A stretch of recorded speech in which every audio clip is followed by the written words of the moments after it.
I stood in front of my brother's wedding, wearing his name, his suit, and his life. No one in that room knew the truth, not even the bride at first. But when she finally looked at me, she whispered something that froze my blood. That was the moment I realized I wasn't just replacing my brother. I was stepping into something I could never escape.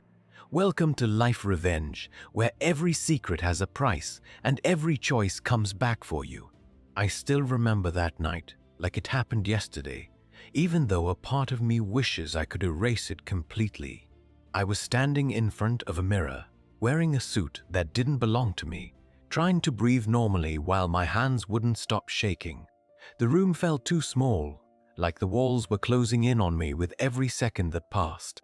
Outside, I could hear voices, laughter, the sound of people arriving for a wedding that was supposed to belong to my brother Daniel. But inside that room, there was only silence and pressure and the unbearable weight of what I had agreed to do. I kept telling myself it was temporary. Just a few hours, just a ceremony, nothing more than helping family in a crisis. That's what my parents said. That's what I repeated in my head like a broken record. Daniel couldn't walk properly after the accident. He was still recovering, still weak, still lying in pain most of the time. The doctors said stress could make things worse for him, so the wedding couldn't be delayed. Everything had already been paid for. Guests had already flown in from different states. My parents were terrified of embarrassment, of social judgment, of what people in our community would say if the wedding was cancelled at the last moment. So they looked at me. I didn't even have time to think properly when they asked. It was like the question itself carried a trap inside it. Just stand in for him during the ceremony, they said. No one will know. It's only for appearance. Melissa's family must not find out. It will destroy everything. I remember staring at them, waiting for someone to laugh and say it was a sick joke. But no one laughed. My mother was crying quietly. My father looked exhausted, like he had already accepted this as the only solution left. And Daniel, he didn't say much. He just looked away. That silence from him was the hardest part, because in that moment, I wasn't just being asked to step into a role. I was being asked to step into his identity, his life, his future.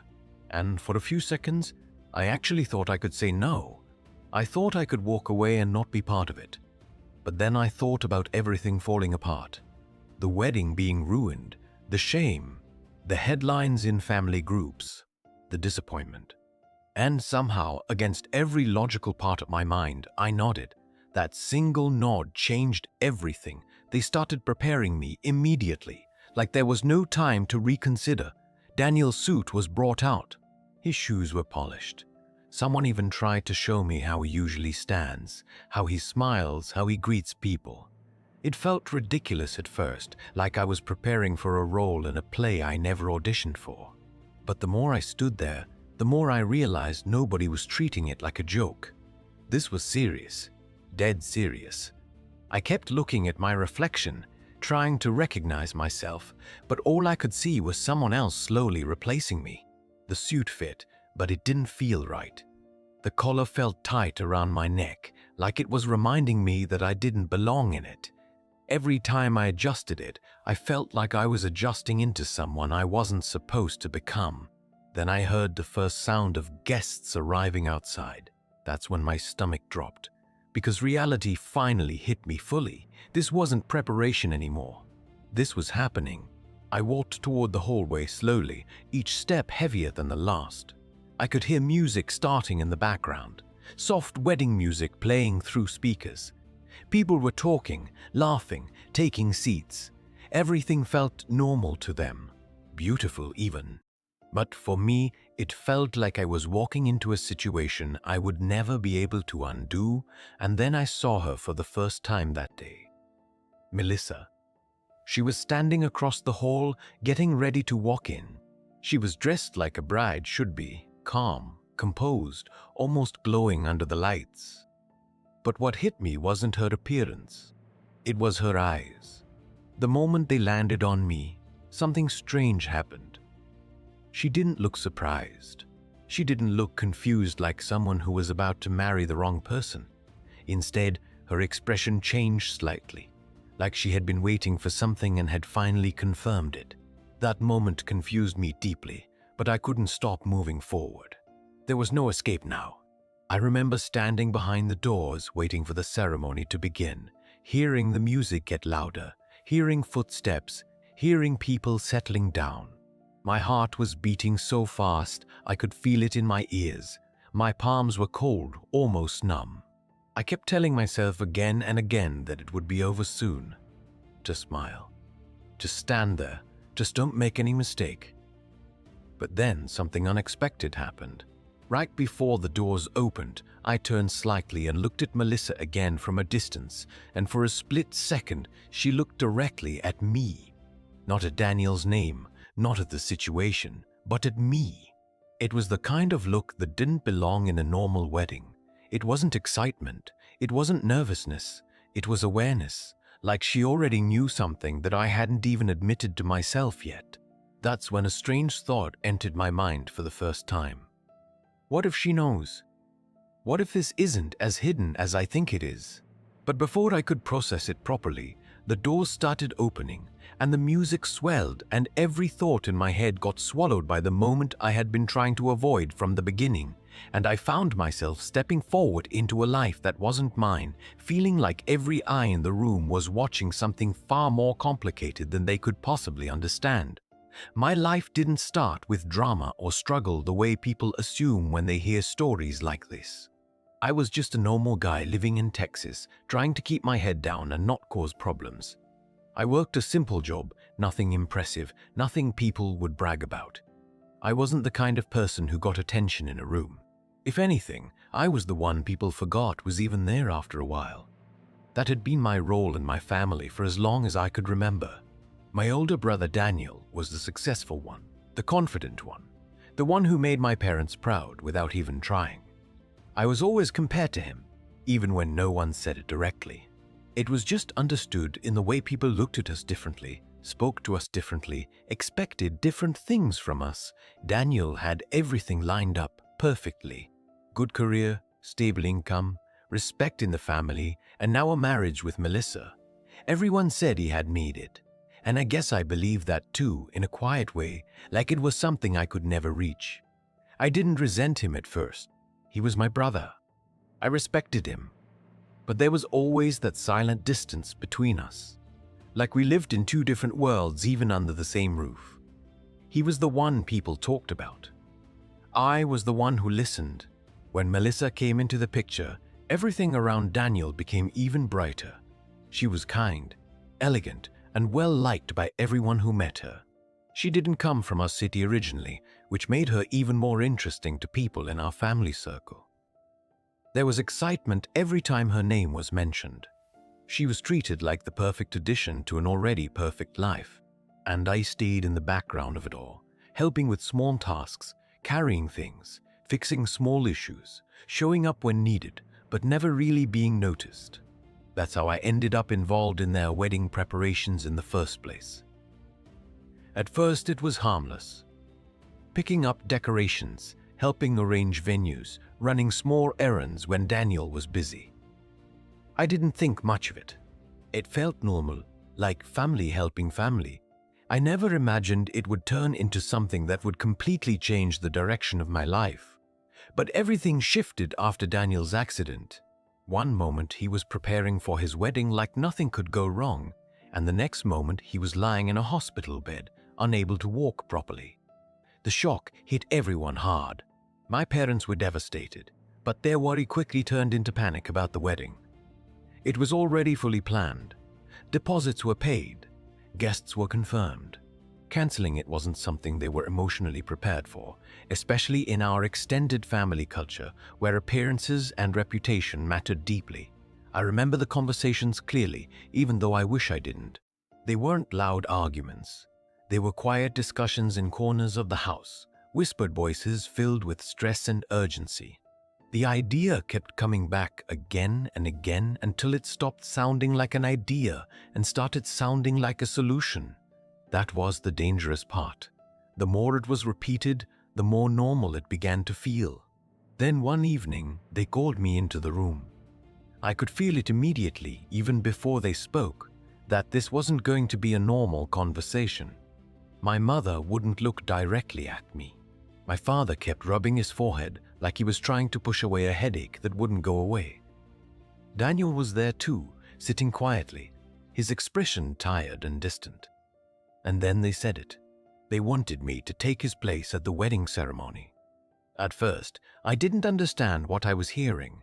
I actually asked them to repeat it because my brain refused to accept it the first time. But when they explained it again, slower this time, the reality became heavier. It wasn't about replacing him permanently. It was just for appearances, just for the ceremony, just so no one would ask questions, just so the wedding wouldn't be ruined. They made it sound like a temporary costume change, but I could feel something deeper underneath it. My first reaction was disbelief. I even laughed nervously, thinking surely someone else would step in and say this was insane, but no one did. Instead, they kept explaining why it was necessary, how it would protect Daniel from stress, how it would save Melissa's family from embarrassment, how it would maintain respect in front of the guests. Every reason they gave was practical, logical, and emotionally heavy at the same time. I looked at Daniel, hoping he would refuse, hoping he would say no and shut it down immediately. But he didn't. He just sat there quietly, not agreeing, not refusing, just existing in silence. That silence said more than words could. And in that moment, I felt something shift inside me. It wasn't courage. It wasn't confidence. It was pressure.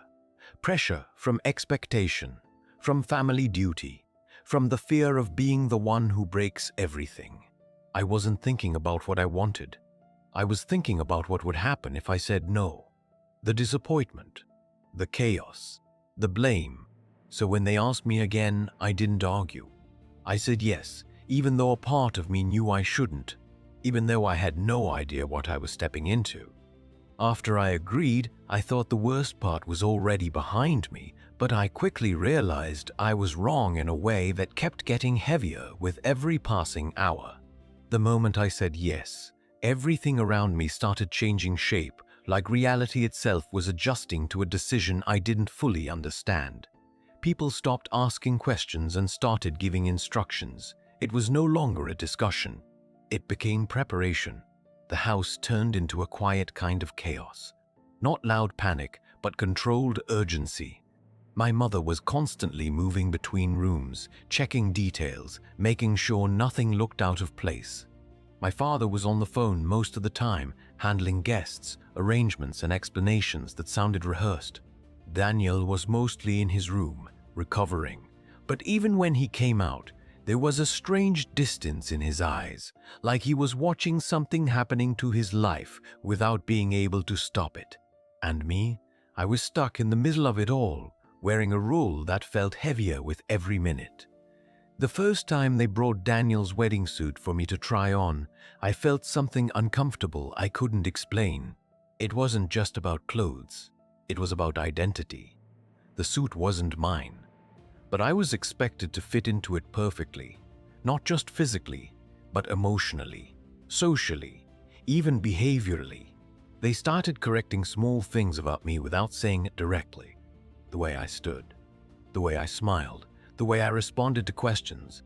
Everything had to match Daniel. At first I thought I could manage it. Just imitate him for a few hours, get through the ceremony, and then go back to normal. But the more I tried, the more I realized how much attention people paid to tiny details. Daniel wasn't just a name in this wedding.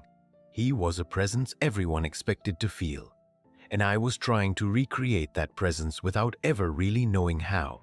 Melissa was the part that made everything more complicated. She didn't act nervous or confused like I expected someone would in this situation. Instead, she was calm, almost too calm. During the preparations, she would sometimes look at me in a way that made me uncomfortable, like she was observing something behind the surface. I kept telling myself it was just stress. Weddings are emotional. Accidents make everything complicated. People react differently. That's what I tried to believe, but there were moments I couldn't ignore. The way she paused before calling me Daniel the first time. The slight hesitation in her voice that disappeared too quickly to question. The way she sometimes spoke to me like she was testing something, asking casual questions that felt strangely specific. Nothing direct enough to accuse, but enough to make me think at night when I couldn't sleep. Every evening before the wedding, I practiced how to act. My parents would go over small details, how Daniel usually greets guests, how he stands during conversations, how he responds to compliments. I started realizing how little I actually knew about my own brother in a social sense. We lived in the same house, but we were never the same kind of person in public. Now I was being asked to become that version of him without having ever lived it. The night before the wedding, I barely slept. I lay in bed staring at the ceiling, feeling like I was already inside something I couldn't exit. My mind kept replaying the same thought over and over. This is temporary, this is temporary, this is temporary. But my body didn't believe it. My chest felt tight, my stomach restless. Every sound in the house felt louder than it should have.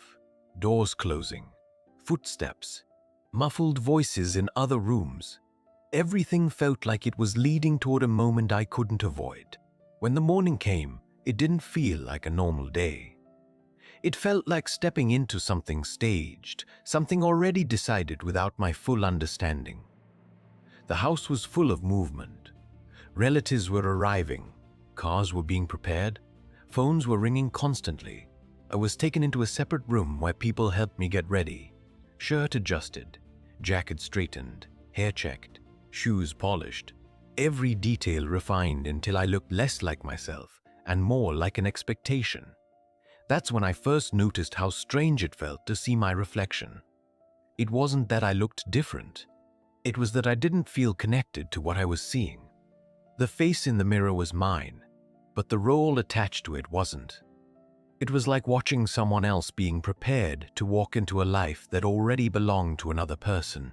Then came the moment I had been dreading without fully admitting it. The music started outside. That soft wedding music that signals everything is about to begin. People started moving toward their seats.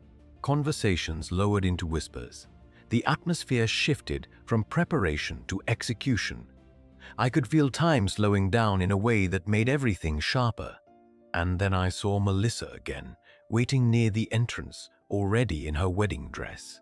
The way she looked at me that moment wasn't emotional in the way I expected. It wasn't excitement or fear or confusion. It was something steadier, something that made me feel like I was not the only one aware that this situation was more complicated than it appeared on the surface. For a brief second, I wondered if she knew, not guessed, not suspected, but actually knew. The thought passed quickly, but it didn't leave completely. It stayed in the back of my mind like a quiet warning I couldn't ignore. Before I could process it further, someone signaled that it was time. The doors were about to open. The guests were waiting. The ceremony was starting. And I was about to step into a moment that would define everything that followed, whether I was ready or not. After the ceremony, I thought the hardest part of this whole situation was finally over. I kept telling myself that once the vows were spoken, once the guests clapped, once the photos were taken, everything would slowly return to normal. I could step out of that role, remove Daniel's identity from my shoulders, and go back to being invisible again in my own simple life. But that belief didn't survive even the first real conversation after the wedding. The reception was loud, full of music, laughter, and celebration. But I wasn't feeling any of it. I was moving through it like I was still performing, smiling when people came to congratulate Daniel, shaking hands, accepting blessings. It felt like I was inside someone else's dream that I didn't belong to. Every time someone said my brother's name, I responded automatically, even though inside I kept reminding myself that I was not him. That disconnect started to feel heavier as the hours passed. Melissa was different from everyone else that night. While others were focused on celebration, She wasn't fully present in the same way. She wasn't overly emotional. She wasn't overly excited. And she wasn't playing the role of a traditional bride lost in joy. Instead, she was observing everything quietly, watching people, watching me. At first, I tried not to think too much about it. Maybe she was just overwhelmed. Maybe she was processing everything differently. That was the explanation I wanted to believe. But then she approached me when no one was around. It was late in the evening, the reception lights dimmer, guests scattered in small groups. I was standing near a corner trying to breathe for a moment when she walked up. She didn't smile the way others did. She didn't speak loudly.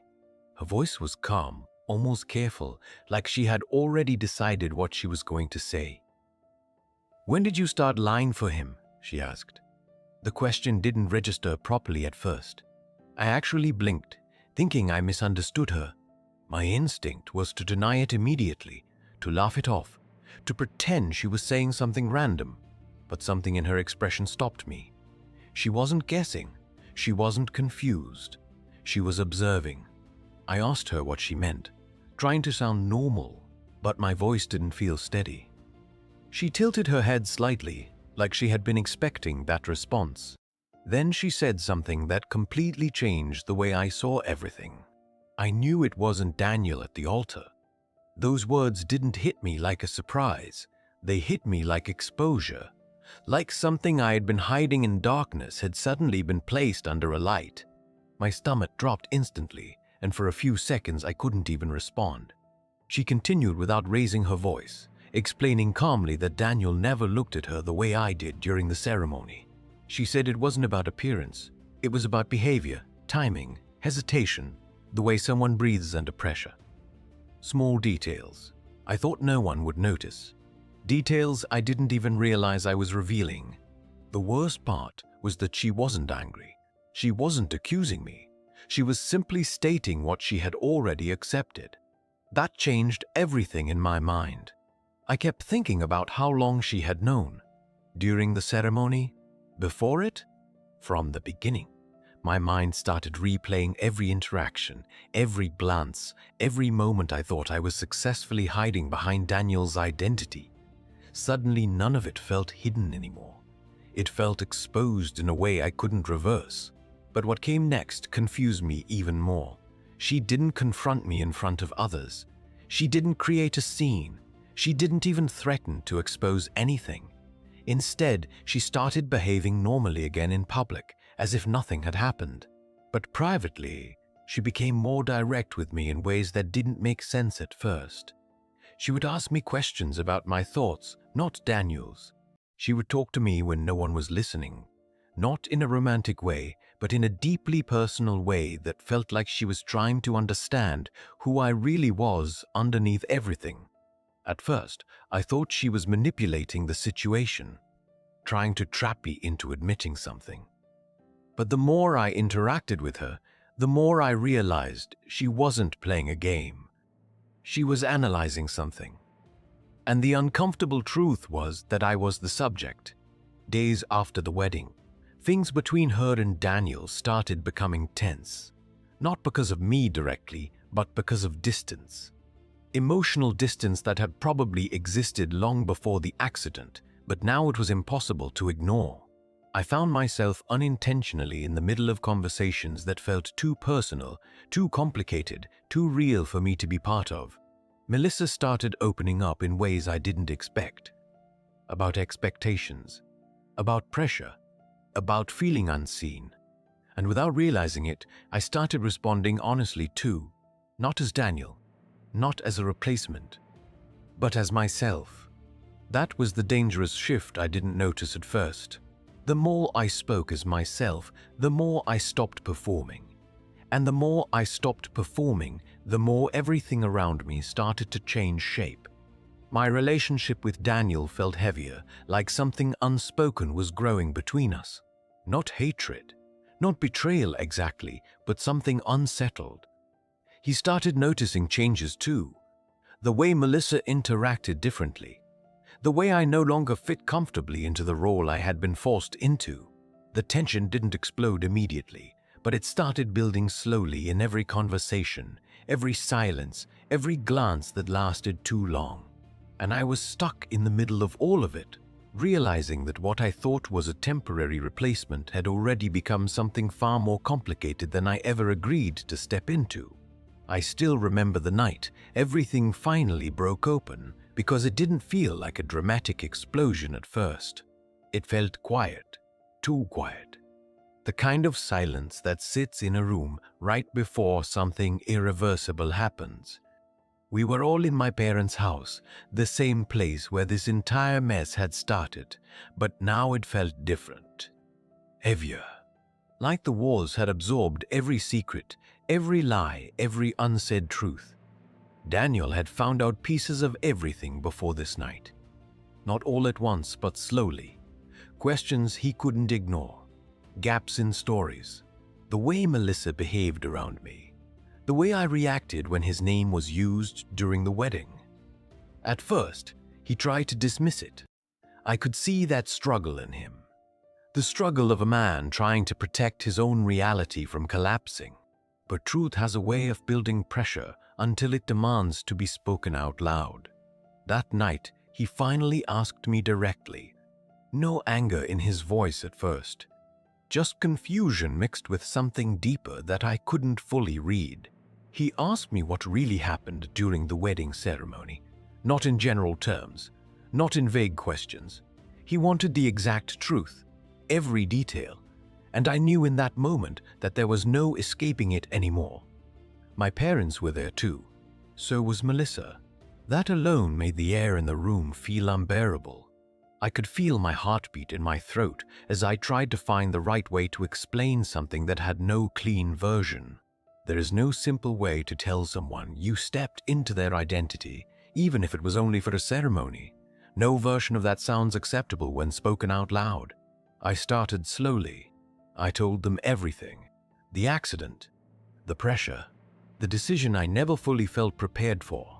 How I became Daniel in appearance but never in reality. How I stood at the altar under his name, wearing his suit, speaking words that weren't mine.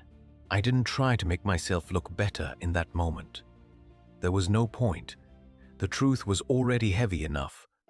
Daniel listened without interrupting, but I could see his face changing with every sentence, not just anger. Something more complicated. Betrayal mixed with disbelief, mixed with the pain of realizing that his life had continued without him in ways he didn't authorize. That someone else had stood in his place while he was lying in a hospital bed. When I finished, there was a long silence. The kind of silence that makes you wish someone would speak, even if it's something painful, just to break the pressure. Then Daniel looked at Melissa. That was when things shifted again. Because instead of reacting emotionally like I expected, she stayed calm. Too calm. She didn't deny anything I said. She didn't defend me either. She just listened, like she had already processed most of it long before this conversation happened. And then she said something that no one in that room expected. She said she never truly connected with the Daniel she married that day. Not because of deception alone, but because something about the moment felt real in a different way. She admitted that she had felt more seen in those brief interactions with me than in months of engagement with Daniel. That confession hit the room harder than anything else. Daniel couldn't process it immediately. I could see it in the way he looked between both of us, trying to understand where his life had been redirected without his awareness. It wasn't just about the wedding anymore. It was about identity, connection, and the uncomfortable realization that people don't always belong to the roles we assign them. My parents tried to step in at that point, trying to restore order, trying to remind everyone of family, respect, consequences. But it was too late for that. The structure they had built around appearances was already cracked beyond repair. Daniel stood up suddenly and walked out of the room. No shouting, no final words, just silence as he left. That moment felt heavier than any argument could have been. Melissa stayed seated for a while after that. She didn't follow him immediately. She just looked at the floor like she was sorting through something inside herself.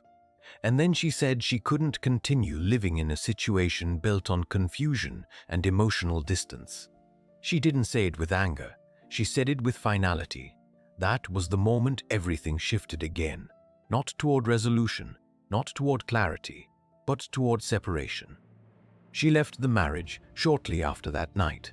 Not in a dramatic way, but in a quiet, decisive way that made it clear she had already made her choice internally long before speaking it out loud.